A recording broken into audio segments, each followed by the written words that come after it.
How to order and measure C-clip axles. Let's get into it.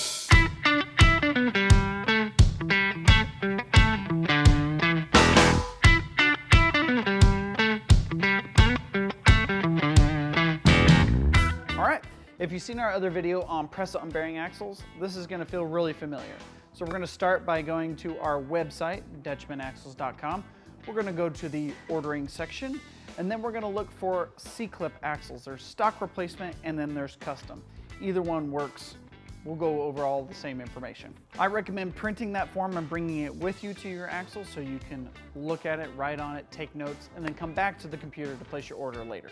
Tools we're gonna need for this job are a pair of calipers you trust that have been indicated, checked, make sure they're 100% accurate, a straight edge, a tape measure, pair of gloves, something to set your axle on, you know, the regular stuff. All right, first thing we're gonna cover is overall shaft length. We're gonna measure length from the outside or wheel side of the shaft. So we're gonna hook our tape here. We're gonna pull to the end. We're gonna do our best to keep this tape as parallel to the body of the shaft as possible. And we're gonna use a straight edge here. With our other hand, make sure that's flat on the end of the shaft and come up to our tape. 28 and 15/16. Booyah. If you don't know your axle shaft length, we do have alternate measurements. However, some of those are not usable with the rear end you might be working with. So in some cases, it's best to make yourself a mock-up shaft, maybe cutting it, tacking it together with a piece of angle iron, playing with the length to make sure you get this right. When it comes to C-clip axle length, it's really important because your brakes also need to mock up in the right spot. So having all the pieces of the puzzle and something to play around with can be very handy. Spline. We're gonna grab our handy dandy pair of calipers here. We're gonna go ahead and put them on the end of our spline here. We're gonna rock it back and forth, both directions, make sure we're getting an accurate measurement. We'll probably take this measurement a couple of times just to be sure we're not going crazy and we don't get any crazy numbers. All right, and I'm getting 1.415, which you'll know is the GM33 spline. Common splines and diameters are listed on our how to measure guide. So if you have that handy, you can quickly take a look at that. If you need to count the spline, you're not finding anything on there, or your diameter's goofy, grab a Sharpie, mark every 5 teeth differently so that you could quickly go back and double check your work. Now we're gonna come down to BW, or button width. Now this is the part of the axle that technically is between the C-clip and your differential pin. We call this the button width because it looks like a little button on the end of your shaft. You're gonna take your pair of calipers and you're gonna pinch that button carefully. Sometimes it's tricky getting your calipers all the way in there if you have big chamfers or something like that, or a small groove. All right, I'm getting 0.350. Now, if you look at our common button width chart, you could quickly identify it and see which one you're reading closest to. I want to make a note here. This is not the button diameter, so we're not measuring the diameter. We are measuring the thickness of that button. Basically, you could think of it like this: the distance between your C-clip and your diff pin. Next, we're going to measure our axle flange. We can do this with a tape or a pair of calipers. Either one. Flange diameter is not super critical. We just want to make sure it goes inside your hat or drum. I'm getting 6.5 inches here. Then we're going to go ahead and measure our pilot while we're at it as well. Now this is a critical dimension, especially if you're using drum brakes. So we want to make sure we're doing this correctly.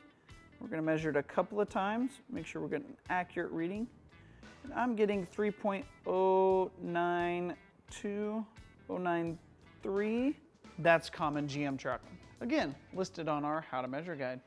Now, if you are using some of the alternate measurements, the BO, or brake offset, is a really important dimension for us to know. However, you cannot measure it on an axle shaft, and you can't measure it on a housing. If you're using disc brakes with a fixed caliper, this is a really critical dimension, and we want to nail it to avoid any problems. So this needs to be a known number. If you do not know this number and you're using some of the alternate measurements, you might find yourself needing to make a mock-up axle. All right, we're going to do the bearing journal next, or BJ. Now the bearing journal is going to be the one closest to the flange here. You'll notice that my sample axle has 2 sizes. Our first size is 1.620, common size. Our next size is 1.600. Now this second step, 1.600, is for traction control. Traction control is a sensor that sits inside your differential and helps with traction while accelerating. This is different than ABS. ABS can be sensed a number of different ways. We'll go over that a little bit later, but traction control specifically likes this 1.600 bearing journal surface. All of our axles with the 1.620 bearing journal size come with traction control on them. Whether you need it or not, irrelevant, but at least you'll have it if you do need it. Our bolt pattern is going to be measured center to center because this is an even lug pattern. If you need help with an odd lug pattern, we made a separate video for that. We'll go ahead and take this and measure it center to center straight across. We're getting 6 on 5. Not very common, but it is one of the patterns out there. If you want a second pattern, let us know. We can certainly do that for you. Next is our brake kit information. We want to know what brakes you are running, especially if we're trying to figure out what your overall shaft length needs to be, part numbers, what it fits, all that super helpful information for us. Next, you get to choose your stud size. We do all kinds of different studs here, thread in and press in. Let us know what you want to run.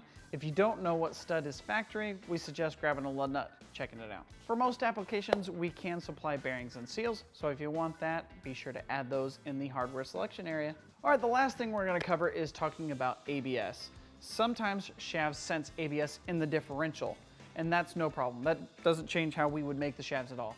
Other times, you'll see that there is a big ring or like a gear type looking thing that's pressed on or looks like it's a part of the axle out here by the flange, and it sits on the outboard side of the wheel bearing. If that's the case, give us a call. Sometimes we can do this, no problem, no questions asked. We know what it should be depending on the year, make, and model. Other times we're gonna want a sample from you. So you're gonna have to send us the shaft so we can move the rings over to our new axles. The price on that can vary depending on how much work needs to be done, but it is a pretty critical thing given that the press fit on these rings can vary after you remove them. So we do like to handle the installation of those rings to make sure the press fit is safe and secure. That's pretty much it when it comes to our custom C-clip shafts. If you have any more questions, drop a comment below. We'll be sure to pump out some content answering those. And yeah, we'll see you in the next one.